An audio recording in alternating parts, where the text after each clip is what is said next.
The simple and witty hand gesture in TT, the Korean girl group Twice's international hit, and the powerful routine in Sunmi's Gashina. With K-pop's rising popularity all over the world, fans are now going beyond simply watching performances. They've begun to produce their own covers of K-pop dance. And with that new K-pop dance craze, choreographers, the creators of those addictive dance routines, have also risen to something of celebrity status. There's no doubt that Leah Kim is one of the most successful and most loved of all K-pop choreographers. Before becoming a professional choreographer, she was an international award-winning street dancer. She now runs the 1 Million Dance Studio, where she's the co-founder. They offer more than just dance lessons. They're all about creating a culture of dance with mesmerizing content and much more. Currently, the 1 Million Dance Studio's YouTube channel boasts 13 million subscribers, 95% of them from outside of Korea. A choreographer and content creator who's got the whole world dancing, the interview meets Leah Kim to share in the secret of making hit dance routines and her passion for dance.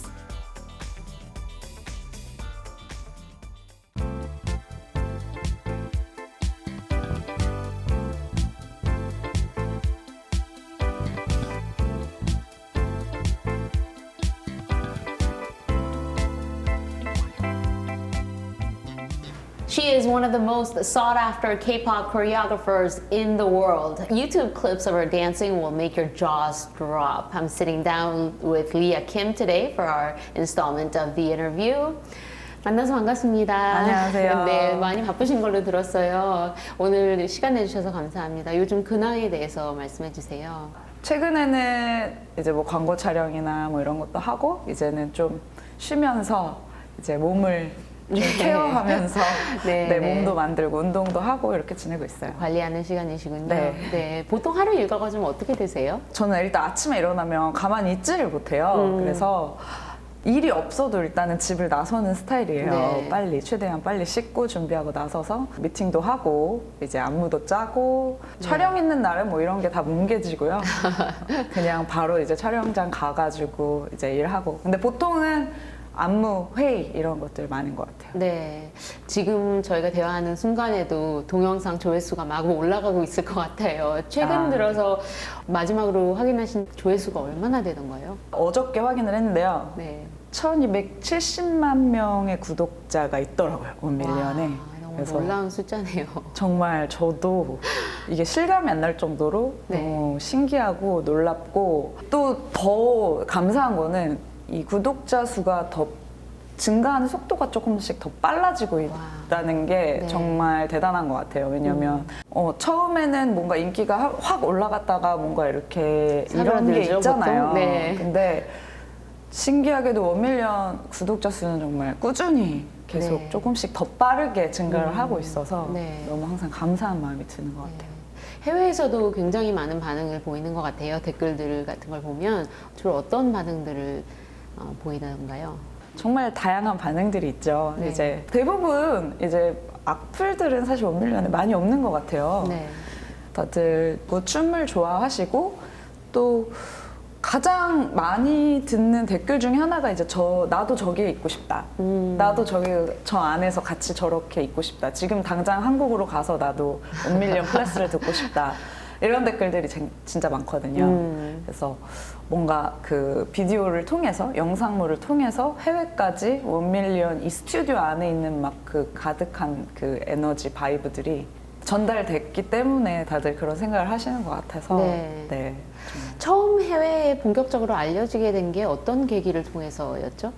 꾸준히 뭔가 여러 가지 영상들이 축적돼서 그렇게 됐던 것 같은데 기본적으로는 저희가 안무를 짜는 음원들이 영어로 된 음원들이잖아요. 네. 그러다 보니까 미국 구독자 수가 제일 많거든요. 네. 그리고 더 다양한 나라에서 공감을 하실 수 있는 것 같아요. 만약에 이제 그냥 한국 음악에 많이 했으면 또 좀 공감할 수 있는 한계가 좀 있었을 텐데, 또 하나는 이제 춤이라는 게 언어의 장벽이 없이 누구나 즐길 수 있잖아요. 시각적으로 영상을 보면서 그렇죠. 이제 재밌다 이런 걸 충분히 느낄 수 있기 때문에 더 많은 해외에서의 반응이 있는 것 같아요. 네. 또 타이페이 101 앞에서 네. 춤추시는 동영상을 봤어요. 굉장히 흥미로웠는데 처음에 이게 어떻게 해서 이 동영상을 제작하시게 되셨는지, 왜냐면 주위 사람들은 전혀 모르고 있는데 춤을 추시기 시작하시잖아요. 제가 원래 예전에는 스트릿 댄스 출신이었어요. 네. 스트릿 댄스라는 게 뭐냐면 거의 이제 막 프리스타일 하는 거예요. 그래서 춤을 막 그냥 음악 길거리에서? 나온 대로 막 틀고 그 되게 즉흥적으로 네. 하는 거고, 제가 해외 나갈 때마다 그냥 해외 스케줄이 정말 많은데 그럴 때마다 그냥 돌아오기가 좀 많이 아쉽더라고요. 그래서 뭔가 하나를 기념으로 남기고 싶다 해서 제가 뉴욕에서도 그 자유여신상 앞에서도 한번 춘 적이 있거든요. 네. 이렇게 특정 장소에 가서 그냥 랜덤하게 그냥 느껴지는 대로 곡 정해서 이렇게 찍고 오고 네. 그렇게 했던 것 같아요. 네. 각 나라마다 주위 분들의 반응이 달랐을 것 같아요. 미국은 미국대로, 또 대만은 대만대로. 뭐 유럽 음.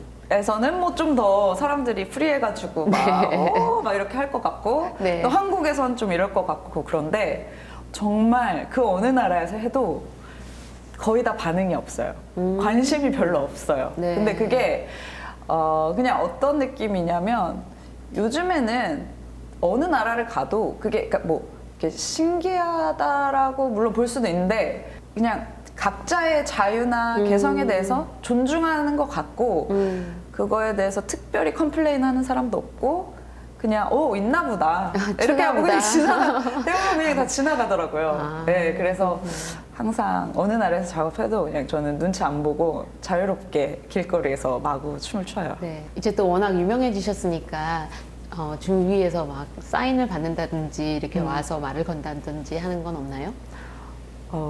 많이 있죠. 한국에서보다 해외에서 그런 일이 더 많은 것 같아요. 길거리에서 알아보신다거나 이제 와서 사진을 찍어달라거나. 1밀리언 안에서는 좀 자연스러운 일이고요. 그랬을 때 정말 네, 감사하죠. 네. 되게 신기하기도 하고 네. 1밀리언이 정말 많은 사람들이 보는구나 네. 라는 생각도 들고. 네. 뭔가 이렇게 길거리에서 즉흥적으로 춤을 추면 보통 사람들은 굉장히 자기 의식이 되고 부끄럽고 이런 게 같은데, 워낙 성격이 그렇지가 않으신 건가요? 아니면 선천적으로 눈치를 보지 않는 성격이 좀 있는 것 같고, 그래서 해외에서 뭐 그런 걸 해도 그렇게 긴장되거나 뭐 이렇지는 않아요. 네. 그냥 편하게. 그리고 너무 어렸을 때부터 프리스타일을 오랫동안 했기 때문에 그런 게 좀 많이 없는 것 같아요. 네. K-pop 콘서트 이런 것도 많이 가시는 걸로 알고 있는데, 가면 호응이 어떤가요? LA에 있었던 케이콘을 갔던 적이 있어요. 네. 너무 신기할 정도로 길거리 가면은 이제 연예인들이나 받을 것 같은 네. 그런 막 막 이러고 저한테 소리 지르고 저를 보는 걸 이렇게 신기하시더라고요. 네네. 그리고 뭐 어떤 분들은 막 감동받아서 울고 이런 거 보면서 어떤 느낌이 드세요? 되게 정말 새로워요. 그리고 신기하고 정말 예상하지 못했던 일이라 좀 당혹스럽기도 하지만 너무 기분이 좋죠, 당연히. 네, 좀 먼 나라, 지구 반대편에 있는 나라에 내가 왔는데 여기서 그렇게 열정적으로 저를 환호를 해주시니까. 네. 해외에서 리아킴 씨의 춤을 배우고 싶어서 한국으로 오는 사람들도 많잖아요. 거의 지금 1밀리언 클래스 안에 있는 학생들의 70% 정도가 외국에서 온 분들이에요. 네. 여기가 한국에 있는 스튜디오인데도 불구하고 외국인 비율이 훨씬 높다는 점에서 아무래도 1밀리언은 전 세계적으로 많은 사랑을 받고 있다는 증거이기도 하잖아요. 그래서 너무 좋죠. 네. 또 국내 1밀리언뿐만 아니라 해외에서도 요청이 많이 들어온다면서요. 네, 지금 21개국에서 저희가 워크숍을 돌아다니면서 지금까지 했다고 하더라고요. 정말 최근에 유독 더 많이 쏟아져 와서 저희도 다 가고 싶지만 아무래도 이제 시간 제한이 있다 보니까 선택적으로 이제 워크숍을 하는데 원밀리언에서 주체적으로 워크숍을 운영하기도 해요. 슈퍼윅이라고 해서 네. 뭐 중국에서도 지금 여러 차례 했었고 이제 미국에서도 한 적이 있거든요. 그래서 슈퍼위크 같은 거를 좀 전 세계 투어로 앞으로 하면 더 좋지 않을까 그런 생각을 해요. 네, 그러면 춤을 배우고 싶은 친구들이 그 장소에 와서 네. 같이 워크숍을 통해서 춤을 한 주 배우는? 동안 이제 원밀리언 많은 강사분들의 이제 클래스들을 하루에 3클래스 정도 네. 이렇게 넣어요. 그러면은 거기서 이제 자기가 듣고 싶은 클래스를 선택해서 들을 수 있는 한 주 동안의 프로젝트예요. 캠프 같이. 약간. 네, 너무 재밌네요. 네. 1밀리언 이 회사에 대해서 좀 얘기를 해볼게요. 2014년에 처음 세운 걸로 알고 있는데 어떻게 해서 회사를 세우게 되셨는지 그리고 또 이름 1밀리언 네. 뜻이 궁금해요. 1밀리언이라는 거는 저희 처음에 만들었던 그 슬로건 같은 거가 네. Inspire Millions라고 네. 많은 사람들에게 영감을 주자라는 의미로 만들었어요. 그래서 그냥 많이 다 춤췄으면 좋겠다. 다들 막 다 같이 함께 네. 춤을 추자. 네. 그리고 1밀리언에 정말 많은 사람들이 왔으면 좋겠고 많은 서브스크라이버들이 많이 몰렸으면 좋겠다. 막 이런 느낌들을 가지고 1밀리언으로 지었는데 100만을 넘은 지는 정말 오래됐거든요. 지금 1년 더 넘은 것 같아요. 2년 네. 정도? 그래서 100만을 정말 너무 빨리 찍어버리니까 이제 다들 1빌리언으로 지었어야 되는 거 아니냐. 그런 얘기를 또 하시는데 1 트릴리언 막 이런 걸로 그런 바꾸실 수도 식으로 있겠네요. 계속 바꿔야 되나. 그런데 아니에요. 저희는 처음에 그 의미로 밀리언 정말 네. 네. 앞으로도 계속 더 많은 사람들에게 인스파이어 하기 위해서 네. 네. 어떤 분들이 그걸 배우러 오시는지도 궁금해요. 춤을 잘 추지 못하는 사람들이 춤을 잘 추기 위해서 오는 게 사실 댄스 클래스잖아요. 네. 잘 추는 분들은 이미 즐기고 있으면 되니까. 그래서 처음 배우시는 분들도 와서 쉽게 참여할 수 있는 게 저희가 바라는 최종 목표죠. 근데 네. 저희가 그래서 비기너 클래스도 되게 오랫동안 운영을 했어요. 네. 그리고 강사분들에게도 비기너 클래스를 좀 더 쉽게 이제 제안을 많이 드리는데 1밀리언 오신 학생분들이 그거를 너무 빨리 습득하고 하다 보니까 또 비기너 클래스 조금씩 더 어려워지고 이런 부분에 있어서 저희가 계속 조율을 하면서 네. 댓글 같은 것도 많이 봐요. 네. 저 그 비기너 클래스면 난 뭘 배우라는 거냐 막 이런 얘기를 계속 들으면서 그런 의견들을 최대한 수렴해서 좀 누구나 정말 이 정도면 나도 다 할 수 있겠다라는 네. 느낌이 드는 비기너 클래스를 만드는 게 목표예요. 네. 그거를 위해서 저희 열심히 노력을 하고 있어요 지금. 네. 들어올 때 오디션 같은 것도 볼 것 같아요. 그렇지 않은데 어렵게 생각을 하시더라고요. 그래서 아무래도 저희도 춤을 오래 췄던 친구들이다 보니까 어떤 춤이 정말 쉬운지에 대해서 좀 더 배워야 할 필요가 있다고 생각을 해요. 정말 접근하기 쉬운 누구나 배울 수 있는 춤은 어떤 춤일까에 대한 연구도 네. 더 필요하지 않을까 네. 생각합니다. 춤을 전혀 못 추는 저에게 네. 춤을 잘 출 수 있는 어떤 간단한 팁을 주신다면?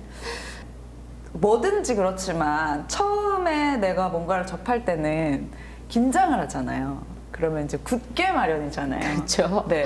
그래서 이게 굳으면은 굳은 것 때문에 내가 춤을 못 춰 보이는 건데 다들 내가 춤을 정말 못 춘다고 착각을 하시더라고요. 근데 저는 정말 춤 못 추는 사람은 거의 없다고 생각해요.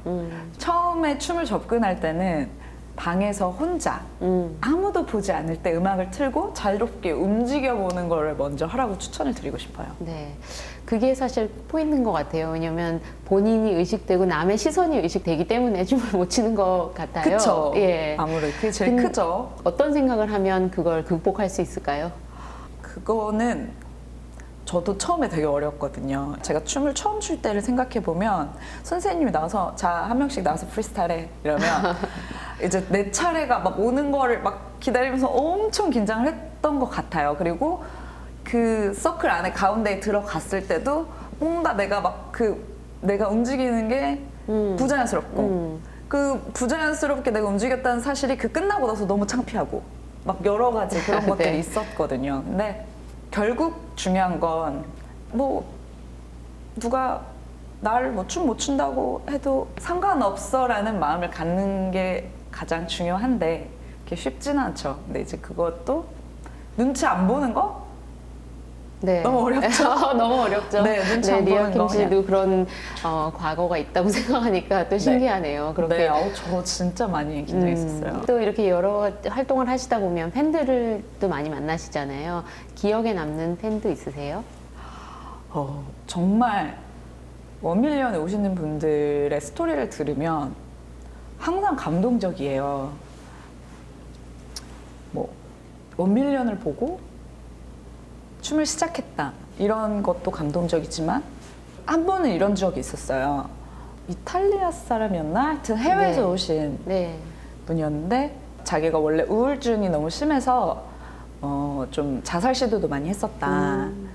이제 1밀리언에서 제 영상을 보고 뭔가 인생은 아름다운 거구나, 좋은 거구나라는 느낌을 받았다는 거예요. 네. 그렇게 해서 춤을 나도 춰야겠다 해서 춤을 췄고 그 우울증이나 이런 것들이 자기는 그걸 시작하고 나서 사라졌다. 그리고 지금 너무 행복해서 너무 고맙다. 그러면서 제 수업 끝나고 저한테 와서 그 얘기를 하면서 이제 눈물을 흘리시더라고요. 네. 너무 고맙다고 저한테. 네.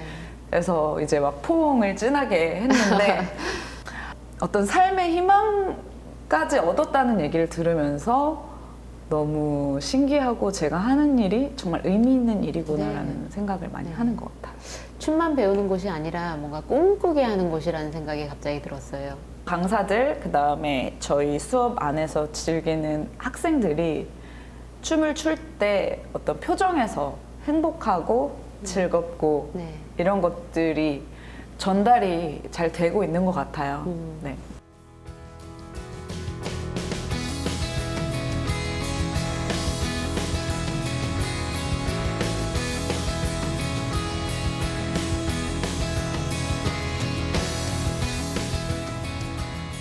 지금 대형 기획사에서 예전에는 트레이너로 또 일을 하셨는데 트레이너가 하는 일은 또 어떤 거였는지. 연예기획사에서 캐스팅을 해온 연습생들을 기본부터 처음부터 이제 만들어 나가는 역할이고요. 거의 0에서 이제 100을 만드는 과정이라고 생각을 하는데 기획사 트레이닝에서는 물론 춤도 중요하지만 멘토가 되는 역할을 많이 해요. 보통 댄스 클래스 선생님들이. 그리고 기획사에서도 좀 그거를 원하세요. 왜냐하면 좀 엄격하고 네. 애들의 어떤 규율을 잘 지켜내는 거 이런 것들을 보통 춤 선생님한테 많이 요청을 하시더라고요. 네.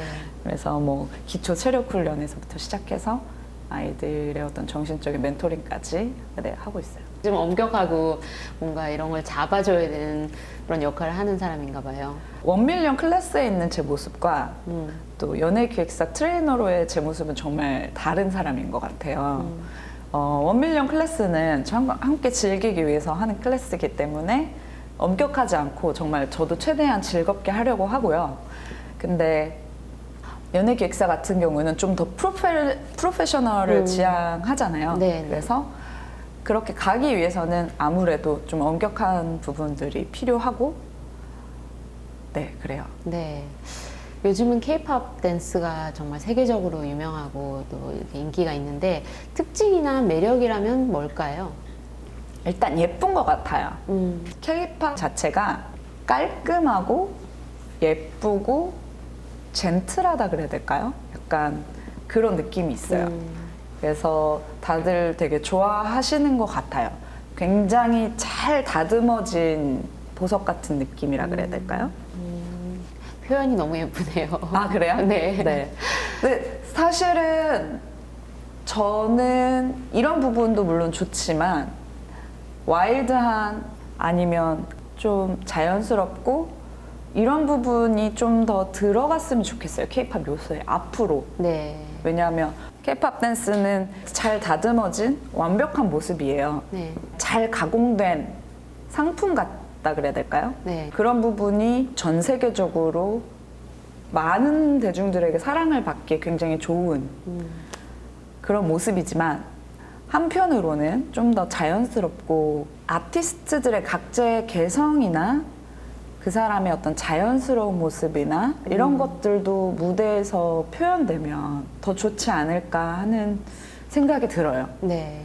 왜냐하면 K-팝 아티스트들이 어떤 회사에서 만들어진 캐릭터나 회사에서 원하는 이미지 이런 것들에 맞춰서 본인이 그렇게 되기 위해서 연기를 하고 있다는 느낌이 좀 많이 들거든요. 그리고 네, 네. K-팝 안무 같은 것도 제가 좀 막 이렇게 쿨하게 막 이렇게 짜면 이제 그거를 다 빼달라고 하세요. 이렇게 예쁘게 더 깎아서 좀 되게 완벽한 어떤 좀 정형화된 어떤 동작으로 동작화시켜서 이걸 꼭 깔끔하게 만들고 싶어 하고 네. 그래야만 이게 칼맞춤이 되고 칼군무가 이제 아무래도 K-팝의 어떤 상징적인 네. 이런 느낌으로 오잖아요. 네, 네. 아무래도 우리 칼군무의 역사 좀 오래됐고 그래서 좀 자유롭게 프리하게 무대에서 즐기는 거를 좀 더 많이 시도해 볼 때가 되지 않았나 네. 이런 생각이 좀 들어요. 네. 트레이너로 연습생들을 이렇게 상대하실 때 특별히 기억에 남는 연습생이 있나요? 다들 기억에 남지만 제가 트와이스 멤버들한테 좀 많이 무섭게 했었어요. 네. 특히 이제 스트레칭 같은 거나 이런 거 할 때 그리고 그 중에 이제 정연 양이라고 트와이스 정연 양 있잖아요. 네.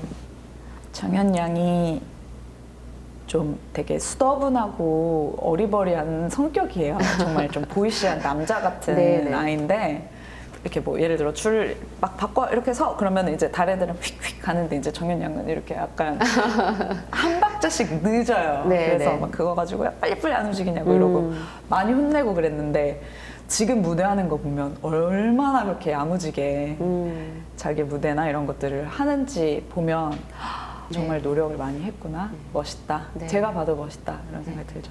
훌륭한 트레이너를 만나서 또 훌륭한 네, 연예인이 그런 됐네요. 것도 있고 그런 것도 네. 있는 것 같고요. 네. 또 그 친구들 자체가 정말 많은 노력을 했고 고생도 진짜 많이 했죠. 그래서 더 기억에 남는 것 같아요. 네, 네. 여러 춤적으로도 다리를 찢기 위해서 울고 뭐 기본기가 안 됐다고 해서 많이 혼나기도 했고 네.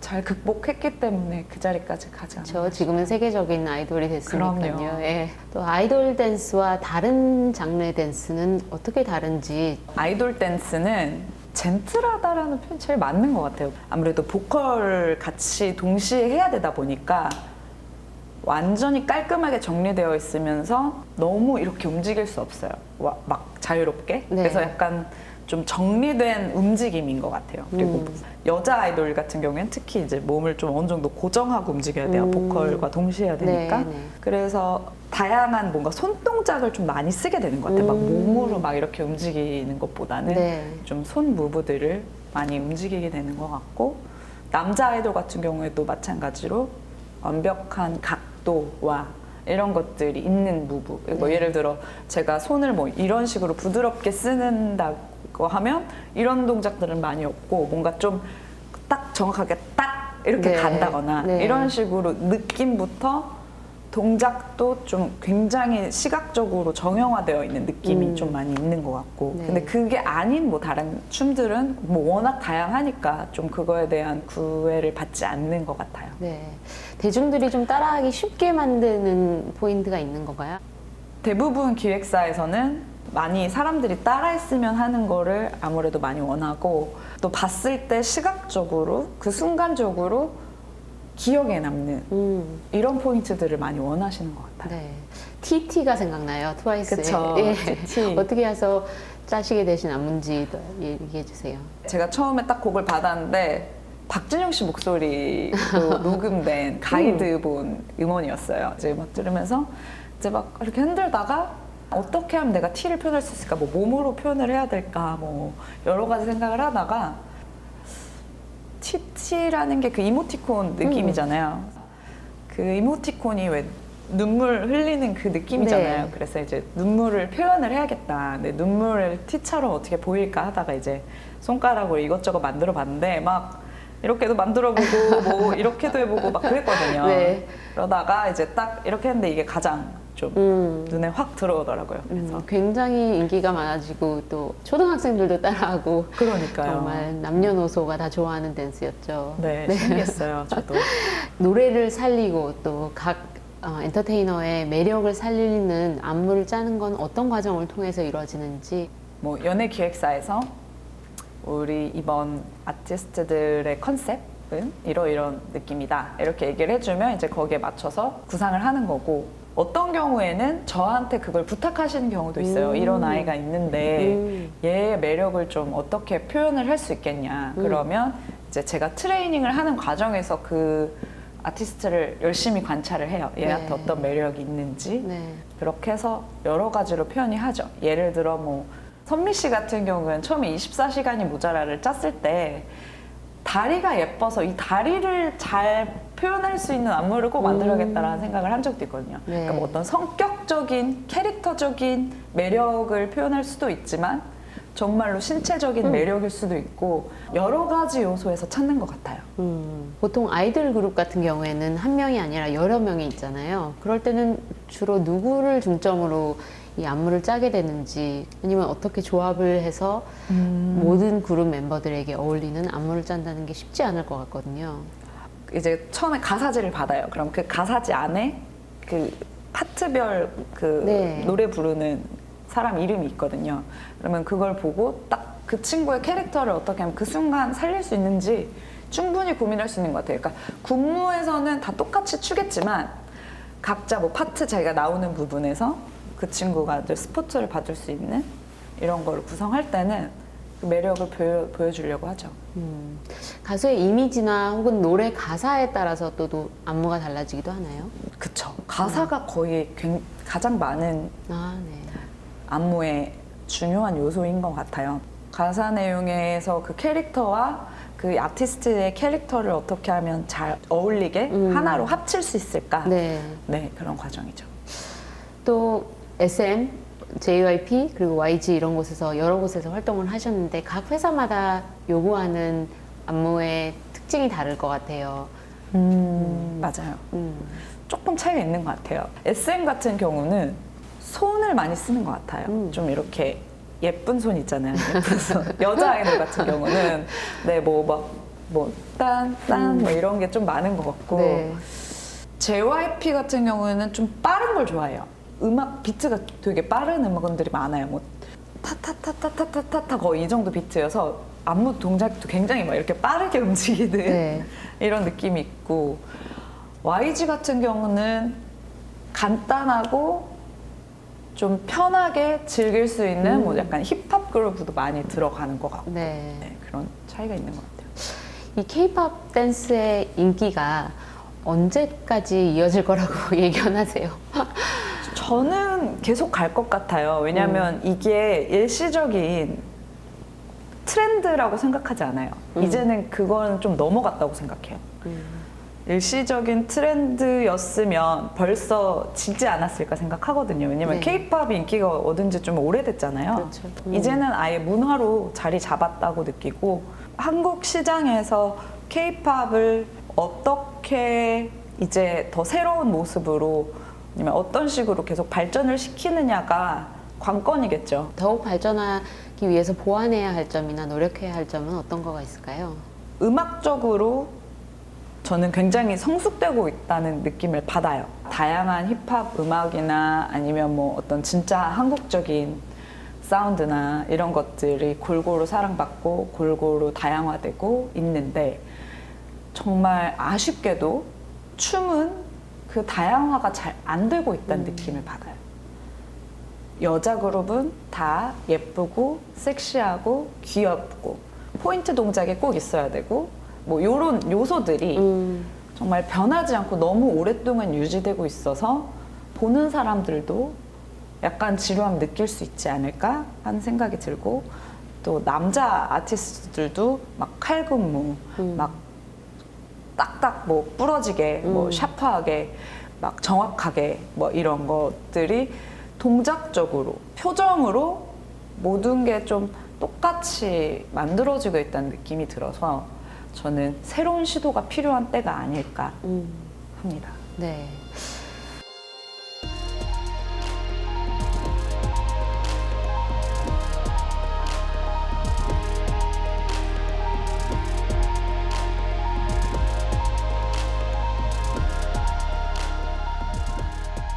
원래 한국 이름은 김혜랑이라는 또 예쁜 이름이 있으세요. 네. 리아킴은 어떻게 만들게 되시는지. 약간 숨기고 싶은 과거이긴 한데 제가 예전에 펑키 리아라는 이름으로 활동을 했었어요. 제가 이런 얘기를 하면 꼭 유튜브에 찾아보시더라고요. 펑키 리아를 검색하면 저의 흑역사들이 보실 수 있는데 펑키 리아라는 이름이 그땐 제가 팝핑이나 그 펑크 장르에 기인한 댄스 스타일을 쳤었어요. 뭐 락킹, 팝핑 이런 것들. 근데 어느 순간 그게 좀 저한테 제약을 주는 느낌을 받았던 것 같아요. 꼭 펑키해야 될 것 같잖아요. 저는. 그래서 펑키하지 않고 뭔가 다른 다양한 스타일을 좀 더 하고 싶다라는 생각이 들어서 그 펑키를 빼고 그냥 제 성을 넣어서 리아킴으로 바꿨어요. 네, 까만 단발머리도 리아킴 씨의 상징처럼 됐는데 외국에서는 또 이걸 굉장히 매력적으로 보잖아요. 해외 나가면 해외 친구들이 꼭 그러더라고요. 막, 너 머리 진짜 막 너무 예쁘다. 막 이렇게 하시더라고요. 저 어렸을 때 중학교 때는 이 단발머리 있잖아요. 그래서 익숙한 머리 스타일인데 외국에서는 되게 특이한가 봐요. 그런가요? 몰라요. 생머리이고 또 단발머리고 그러니까 어떤 아이덴티티가 된 것 같아요. 그런 것 같아요. 그래서 염색하지 않은 검정색 흑발이 오히려 더 강렬하고 카리스마 있는 느낌이 든다라는 얘기를 많이 들었어요. 다른 머리를 또 해보고 싶으신 마음도 드세요? 제가 이제 너무 오랫동안 이 머리를 고수한 나머지 이제는 바꿔보고 싶다라고 회사에 이제 많은 직원분들과 주변에 있는 매니지먼트 담당 하시는 분들한테 상의를 했는데 반대를 하시더라고요. 안 된다. 이거는 리아킴 씨의 어떤 심볼 같은 거기 때문에 네. 바꾸면 안 된다 그러시는데 당분간 이 머리를 고수하시는 그래서 걸로. 제가 이기지 못하겠더라고요. 그래서 유지하지 않을까. 네. 리아킴 씨의 존재를 알리게 된 어떤 춤이라든지 계기가 있다면 어떤 거였을까요? 유튜브였겠죠. 1밀리언 유튜브 채널이었을 것 같아요. 오랫동안 춤춰왔던 다양한 장르를 믹스하는 댄스 스타일이거든요. 제가 보면 안무를 짜는 방식이 뭐 힙합 했다가 막 팝핑 했다가 또 뭐 걸리시한 뭐 재즈 믹스가 다 되어 있으니까 그래서 그걸 되게 독특하다고 느끼시는 분들이 많은 것 같아요. 춤만 잘 추시는 게 아니라 또 표정 연기도 굉장히 다양하게 하시잖아요. 네네. 그런 거는 일부러 하시는 편이신지 아니면 자연스럽게 나오는 건지. 안무를 짤 때 이 음악을 들으면서 제가 상상했던 이미지를 현실화시키는 과정에서 그 상상 속에 있었던 그 모습과 이미지, 캐릭터들을 계속 반복적으로 하다 보니까 제가 그게 이렇게 나오는 것 같아요. 네. 처음 춤에 빠지게 된 이유가 마이클 잭슨의 영향을 받았다고 하는데 사실인가요? 마이클 잭슨 때문에 춤을 시작을 했어요. 너무 충격적이었거든요. 그때 당시에 한국 아티스트들도 굉장히 좋아하다가 마이클 잭슨을 그때 처음 봤는데 차원이 다르다는 느낌이 확 들더라고요. 그래서 너무 강렬해서 그 콘서트장에 막 몇만 명의 관객들이 있는데 그 사람의 그 손끝 하나의 움직임에서 나오는 에너지가 과연 어떻게 만들어진 거기 때문에 몇만 명의 관객들이 저토록 열광을 하는가에 대해서 너무 충격적으로 막 몇 날 며칠 잠을 못 자고 그것만 생각했던 것 같아요. 어떻게 하면 정말 저렇게 할 수 있을까? 나도 저렇게 할 수 있을까? 이런 생각. 그때가 언제였죠? 나이가? 네. 중학교 2, 3학년쯤 되지 않았을까. 그때부터 춤을 추시기 시작하신 거예요? 그 춤을 추고 싶다는 생각이 발발했고 중3에서 이제 고등학교 넘어가던 봄방학이었던 것 같아요. 제 생각엔. 그때 아빠한테 얘기를 해서 나는 춤을 배우고 싶다. 네. 춤을 배워야겠다. 이제 말씀을 드려서 네, 처음으로 댄스 클래스를 갔죠. 부모님은 어떤 반응을 보이시던가요? 아버지는 그냥 워낙 좀 덤덤한 성격이세요. 그래서 아이고 네가 하고 싶으면 해라 이렇게 하셨던 것 같고 어머니는 처음에는 이제 좀 반대를 하셨죠. 춤 춰서 뭐가 하려 그러냐, 뭐 춤은 아무나 추는 줄 아냐, 뭐 이러면서 지금은 뭐 너무 좋아하시죠. 어렸을 때 내가 춤을 잘 추는구나 이렇게 생각하셨던 적이 있으세요? 아니면 계속 노력을 하다 보니까 이 순간까지 오신 건가요? 저는 춤을 배웠던 그 첫 번째 순간부터 춤에 너무 빠져버렸던 것 같아요. 정말 처음 딱 배웠는데 막 너무 행복한 거예요. 근데 그 행복함을 내가 평생 거의 느껴보지 못했던 정도의 행복함이었던 것 같아요. 그래서 이건 내가 내 직업이 돼야 되겠다라는 생각을 들었어요. 춤의 경지에 오르셨으니까 여쭤보는 건데 춤을 잘 추게 된다는 건 어떤 노력과 재능과 운, 이 중에서 어떤 게 가장 큰 역할을 한다고 생각하세요? 근데 춤을 꼭 프로페셔널하게 잘 춰야 되는 건 아니잖아요. 네. 잘 춘다는 의미는 정말 많은데 저는 가장 중요한 건 잘 즐기는 것 같거든요. 춤이 뭐 어떤 테크닉적으로 아니면 기본기적으로 부족해도 춤이라는 게 음악 듣고 내가 신나면 그건 잘 추는 거라고 생각해요. 너무 재밌어! 이러고 추면 일단 그 사람은 춤을 잘 추는 거라고 생각해요. 신나는 게 제일 중요한 거고, 예를 들어 프로페셔널하게 뭐 내가 가수가 되겠다라던가 댄서가 되겠다, 안무가가 되겠다라고 하면 노력이 필요하죠. 그리고 어떤 테크닉적인 거, 무브먼트적인 거, 어떤 신체적인 거 있잖아요. 보여지는 거는 다 노력으로 가능하다고 생각해요. 스트레칭부터 뭐 아니면 여러 가지. 그치만 감성적인 파트, 뭐 음악의 어떤 느낌을 표현한다던가 어떤 분위기, 안무를 짬에 있어서 어떤 그 섬세함과 어떤 이거를 전달하는 능력, 이런 거는 타고나는 부분이 좀 더 크지 않을까. 네. 네. 사실 춤에 대한 인식도 많이 달라진 것 같아요. 젊은 친구들이 리아킴 씨에게 어떤 질문들을 주로 하던가요? 저도 선생님처럼 유명한 안무가가 되고 싶고, 그런데 어떻게 해야 할까요? 그리고 어떤 춤들을 배워야 이제 안무가가 될 수 있나요? 선생님은 항상 춤출 때 즐거우신가요? 뭐 슬럼프는 없으셨나요? 뭐 이런 질문들도 많이 받거든요. 네. 주로 어떻게 대답을 해주세요? 어떻게 하면 유명한 안무가가 될 수 있냐라는 질문에는 그 온라인에 있는 다양한 매체들, 그런 것들을 적극적으로 활용해라 라고 얘기를 하고 싶어요. 그래서 저도 유튜브나 뭐 인스타그램이나 이런 활동들을 통해서 저를 알리고 있는 거고, 춤을 아무리 잘 춰도 내가 집에서 혼자만 즐기면 그걸 아무도 알아주지 않는다. 그래서 나를 적극적으로 어필하고 그런 것들을 활용해서 자기를 알려라. 자기가 새로 안무를 짰다던가 아니면 새로운 안무를 뭐 개발했다던가 하면 그런 것들을 적극적으로 보여주는 거.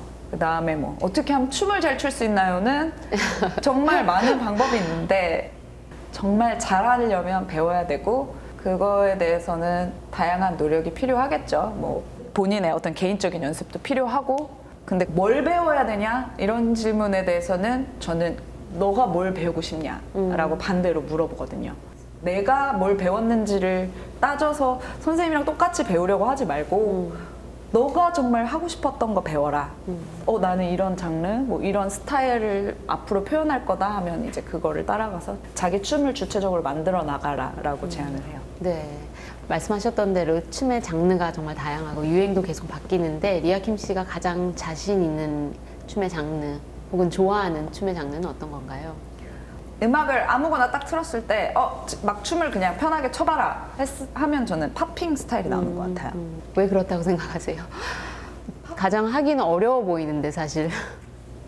그냥 제가 편하게 그게 나와요. 팝핑을 가장 오래 췄던 장르이기도 하고, 안무를 짜거나 음악을 들으면 그냥 저도 모르게 그게 나오고 그게 제일 재밌어요. 네. 그래서 오랫동안 연습했기 때문에 그냥 나오는 게 아닐까. 네. 이렇게 팝핑 하시는 걸 보면 정말 같은 인간이라고 할 수 있나, 정말 어떻게 저렇게 뼈가 움직이는지 너무 신기한데, 어떻게 비결이 뭐예요? 팝핑적인 트레이닝을 정말 열심히 했던 것 같아요. 어린 시절, 네. 처음에 춤을 시작했던 시절, 거기에 너무 꽂혀 있었고, 마이클 잭슨이 추는 그 느낌도 약간 막 그 문워크라던가 네. 이런 것들이 팝핑적인 요소가 되게 많아요. 그 매력에 너무 빠진 나머지 정말 매일같이 정말 트레이닝을 했거든요. 뭐 예를 들어 뭐 아이솔레이션이라는 춤에 뭐 막 부위별로 다 따로따로 막 분리시켜서 막 나를 막 이거를 막 섹션을 다 나눠가지고 막 여기에 다 팝을 준다던가 와. 막 이런 식으로.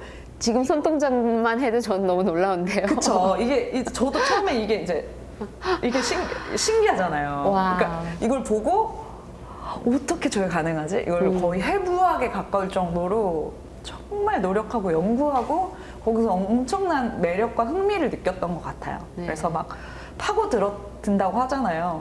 막 몇 년 동안 거기에 빠져 있었어요. 그래서 그게 자연스럽게 이제 지금의 제 안무 스타일이나 이런 거에도 계속 배어져 나오는 것 같아요. 네. 진짜 어렵고 힘든 백댄서 시절도 있으셨다고 아, 들었어요. 그때 얘기도 좀 해주세요.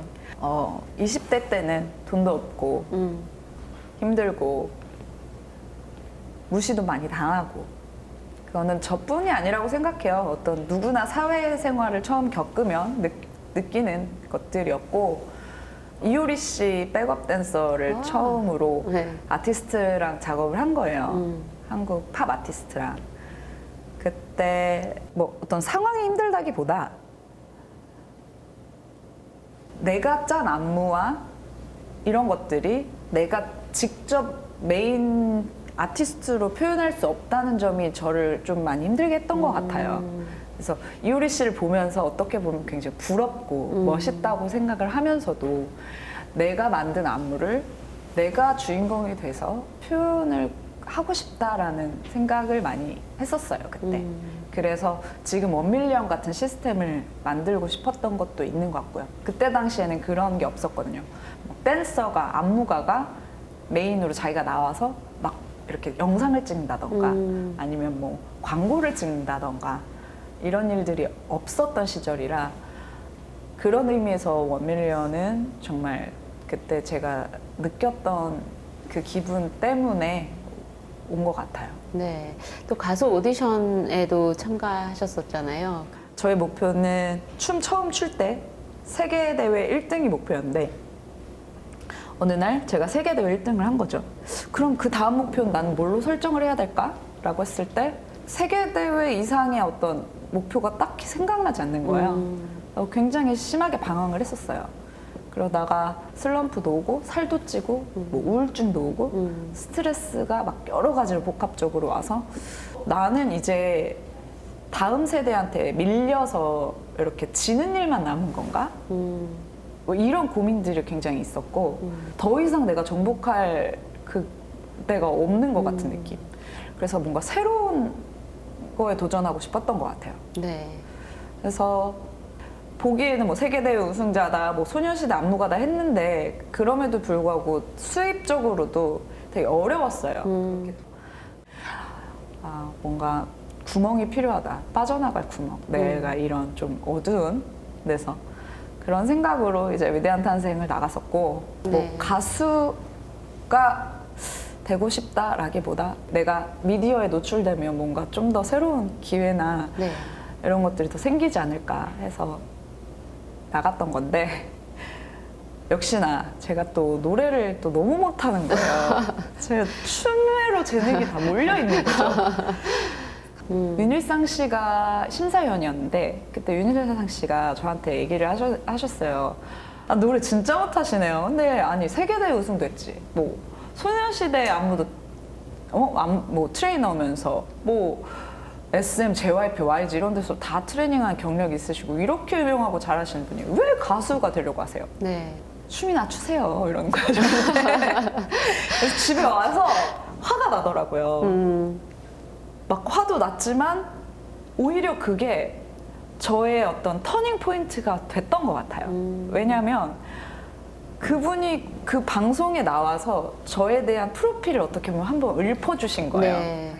그게 온 국민들한테 알려지게 된 계기가 된 거고 네. 그것 때문에 들어왔던 어떤 연예 기획사 다음에 레슨이 정말 더 많이 들어왔었거든요. 네. 그런 돈이 바탕이 돼서 사실 1밀리언을 차린 것도 있어요. 그런 전화위복이네요. 그렇죠. 네. 그래서 지금은 윤일상 씨에게 굉장히 감사하게 생각을 하고 있습니다. 자신이 좋아하는 일을 하면서 인정받기가 정말 쉽지 않은 일이고 또 그렇게 되면 정말 행복한 일인 것 같아요. 무엇이 이 자리까지 오게 한 것 같다고 생각하세요? 고집 그리고 확신 그리고 눈치 보지 않는 성격. 네, 그것들이 제가 새로운 거를 계속 도전할 수 있게끔 만들어줬던 것 같아요. 저도 몰랐거든요. 제가 눈치를 안 보고 고집이 세다는 사실을 주변 사람들이 얘기를 해줘서 네. 이제야 알게 됐지만 창피함이라는 거를 많이 못 느끼는 스타일인 것 같아요, 제가.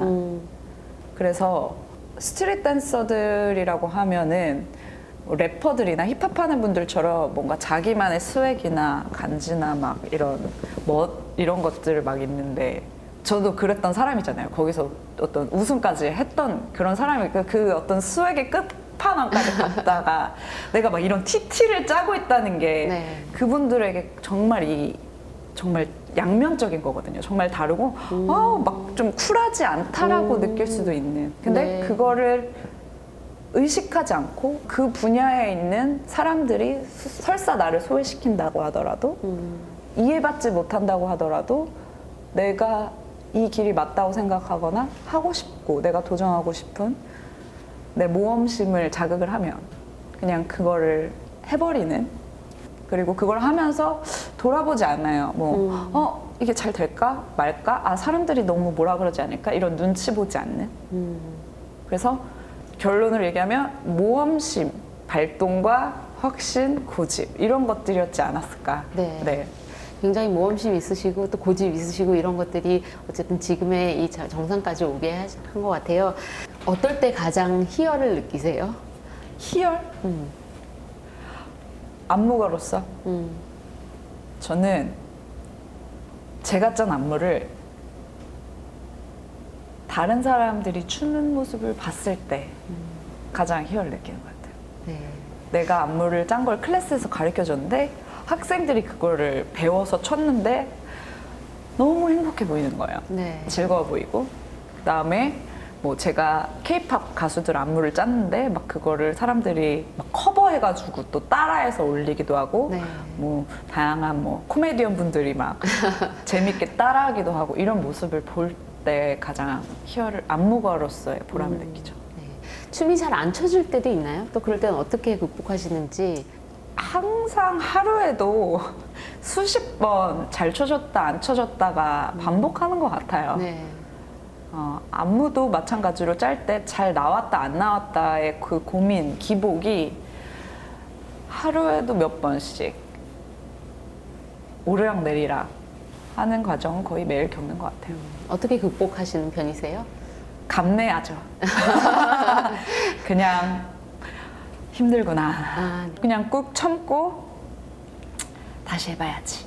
안 나오면은 또 조금 딴 생각하고 좀 이렇게 나를 좀 릴렉스 하다가 또 다시 또 시작하고. 네. 유명해지신 만큼 또 생활도 많이 달라졌을 것 같아요. 세계대회 1등에 대한 슬럼프를 맛본 이후에 골에 대한 환상이나 이런 것들은 많이 벗겨져 있는 것 같아요. 그래서인지 불편한 게 없어요. 뭐냐면 내가 막 너무 유명인으로서 뭐 막 이런 거를 많이 의식하지 않는 것 같아요. 뭐 유명하다고 사람들이 하니까 그냥 그런가 보다. 그래서 뭐 좀 저의 위치에 대해서 제가 스스로 의식하지 않는 걸 배웠거든요.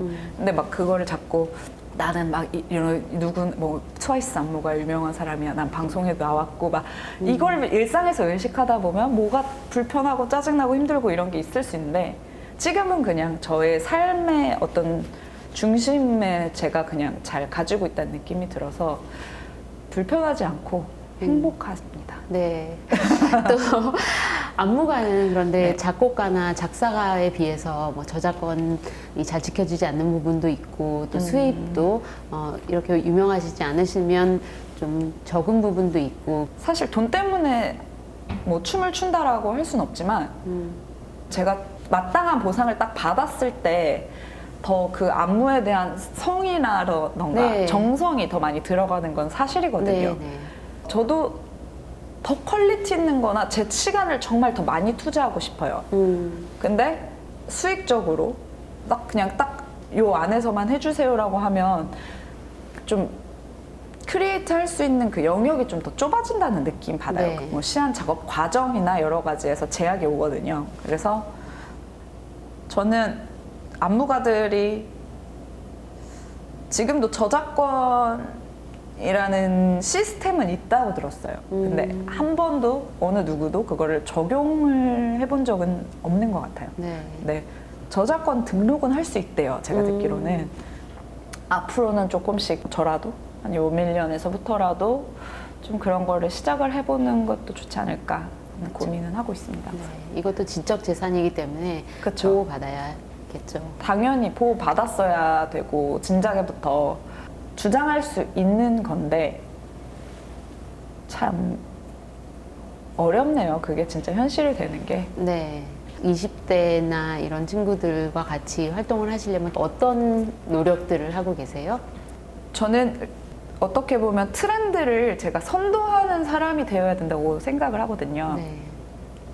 따라가는 사람이 아니라 생산자의 입장에 있기 때문에 계속 공부를 해야 되는 것도 있어요. 그 층에서 가장 공감하는 뭐 표정, 댄스는 계속 시대마다 바뀌는데 제가 그걸 이해하지 못할 때가 있어요, 벌써. 어떤 세대 차이라는 게 있잖아요. 저게 멋있어? 저게 나는 공감이 안 되는 거예요, 벌써부터. 근데 그걸 이해하려고 노력을 해요. 많이. 네. 많이 보려고 노력하고 그런 것들이 많이 필요할 것 같아요. 네. 얼마 전에는 또 미국의 패션쇼에 등장하시기도 하셨는데 이렇게 새로운 도전을 하는 이유가 있나요?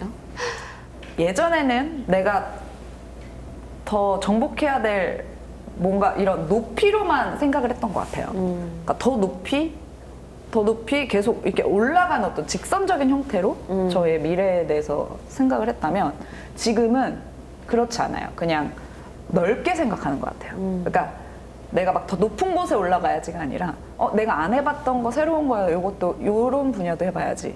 저런 분야도 해봐야지라고 이렇게 생각을 하니까 더 즐겁고 행복한 것 같아요. 계속 뭔가 올라간다, 내려간다라는 개념이 너무 저를 힘들게 하기도 하고 또 어떻게 보면은 삶이라는 게 그런 개념이 아니지 않을까라는 생각도 하죠. 네. 끝으로 앞으로 계획과 또 팬분들에게 한 말씀 해주시겠어요? 저는 앞으로도 계속 새로운 분야의 어떤 도전을 망설이지 않고 해볼 생각이고 또 저뿐만이 아니라 1밀리언이라는 회사도 더 다양한, 더 많은 사람들하고 공감될 수 있는 회사가 되기 위해서 더 넓은 모험을 해나가도록 하겠습니다. 네. 네. 정말 많은 기대됩니다. 앞으로도 더 많은 활동 기대하겠습니다. 오늘 시간 내주셔서 감사합니다. 너무 네. 감사합니다. 고맙습니다. 수고하셨습니다. All right, well, that was a lovely conversation I had with Leah Kim. She continues to broaden her horizon, and I'm sure we'll have a lot more to look forward to in terms of her career, her dance, and her future as well. Thank you so much for watching. We'll be back next time. Thank you.